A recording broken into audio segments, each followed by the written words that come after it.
Hey, it's Dave from the Camera Store. Today we're talking about a very exciting release from Nikon. This is the 600 6.3 VR lens.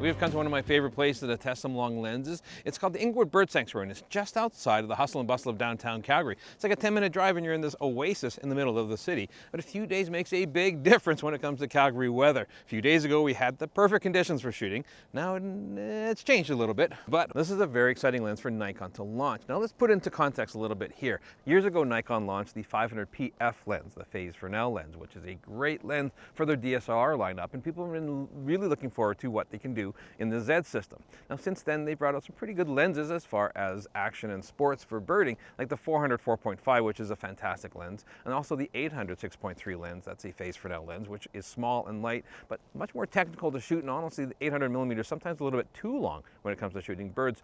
So now we have the 600 6.3 VR lens. So my question is this the perfect birding lens for the Nikon Z system? All right, we've popped inside. There wasn't a whole lot to shoot outside when it was that cold, and I was getting cold myself.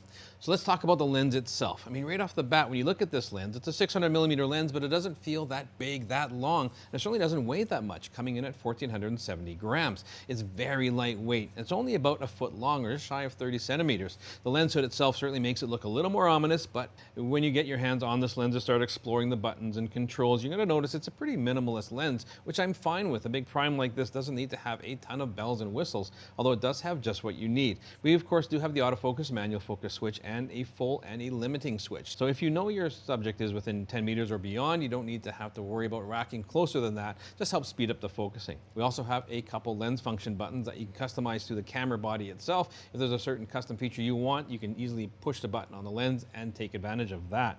I also do like that they do have the removable foot on the bottom of the collar here. This is nice because if I want to put on a third-party foot, for instance, that has an Arca Swiss plate, I can certainly do that without replacing the entire lens collar mechanism itself. Now, two things that you might use a bit more are we do have a custom control ring where we can assign a certain function if we want, let's say aperture, for instance, if that's your choice. We also have a nice big knurled focusing ring here if you want to go into manual focus. Now, when you talk about the inside of the lens here, we do have a 9-bladed circular aperture, which is going to be great for some bokeh. It is a VR lens, and that means vibration reduction. So this lens is good for 5.5 stops of stabilization. We also have a 95mm front filter thread, so if you so desire to put a protective filter on, you certainly can.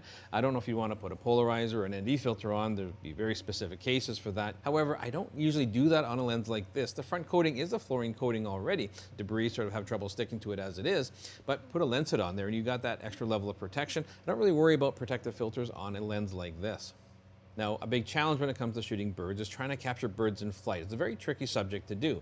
And what we love are these birds flying straight towards us, but they're tricky to shoot. So we need a competent autofocus system. Now, this lens features a stepping motor, which can track focus very, very accurately and very quickly. Take a look at these samples here of our min-max wall test, and you can see how fast this lens snaps to focus. That's very important if I'm tracking birds, especially when they're racing straight towards me.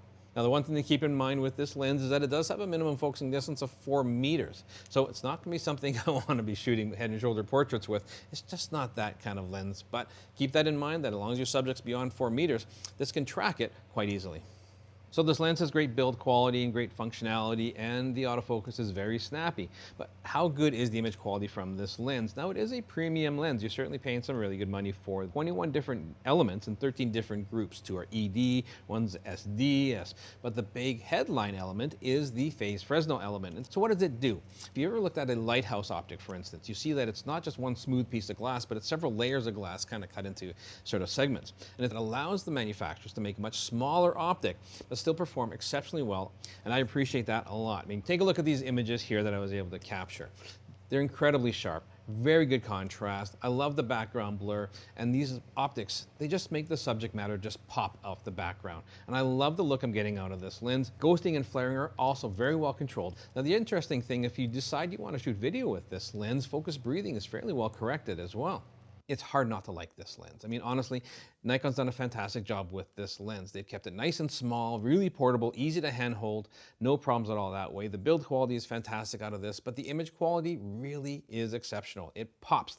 Now, if you're a Nikon Z user, you do have some options out there. I mean, they do have a 600 f4. If you've got the bank for that, now they also have a 180 to 600. Where does that fit in? Well, I quite like that lens as well, and I love the versatility of it because I can zoom in and reframe a subject quite easily.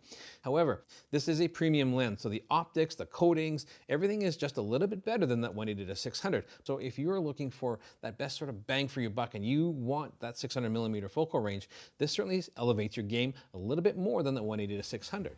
Now, I, of course, am very excited about this lens, and I wonder if you guys are excited about this lens as well. Is it going to add to your kit anytime soon? Make sure you leave comments down below. Follow us both on Instagram, and please subscribe, hit the notification bell, and we'll catch you again next time.